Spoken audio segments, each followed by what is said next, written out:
ચંદનજી, હવે વિક્રમ ઠાકોર અને બાકીના જે ઘણા બધા જેજલબેન ઠાકોર છે, શીતલબેન ઠાકોર છે, આ બધા ઠાકોરો મામલે હવે ઠાકોર સમાજની રણનીતિ શું, કોંગ્રેસની રણનીતિ શું?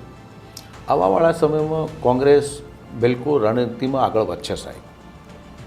તમે ગુજરાતે એ સમજી બેઠવાની જરૂર નથી કે ગુજરાતમાં કોંગ્રેસ બેઠી નહીં થાય સાહેબ. સત્તા પર તો હંમેશા કોંગ્રેસ. આજે દેશનું જીડીપી જુઓ સાહેબ, દેશની પરિસ્થિતિ જુઓ સાહેબ. આજે સોનું ક્યાં પહોંચ્યું તમે જુઓ સાહેબ.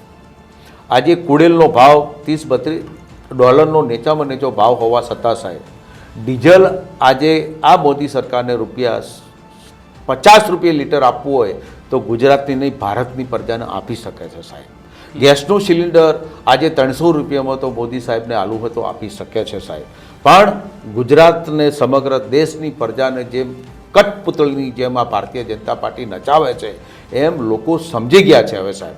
શિક્ષિત વર્ગ પણ સમજી ગયો છે, ભણેલો ગણેલો વર્ગ પણ સમજી ગયો છે કે આજે ઇકોનોમિક જે છે, ફાઇનાન્શિયલી જે છે, આજે અમદાવાદની જ વાત કરું, આજે મોટા મોટા બિલ્ડરો હોય, મોટા મોટા ઉદ્યોગપતિઓ હોય, આજે ફાઇનાન્શિયલી જે તકો જે તૂટો પડવા માંડી છે, આજે જે વેચાણ થવું હતું એ વેચાણ થવા માંડી નથી અને જંત્રીના ભાવો વધારવાની જે વાતો સરકાર કરી રહી છે, આ બધી સમયની નિષ્ફળતાઓ છે.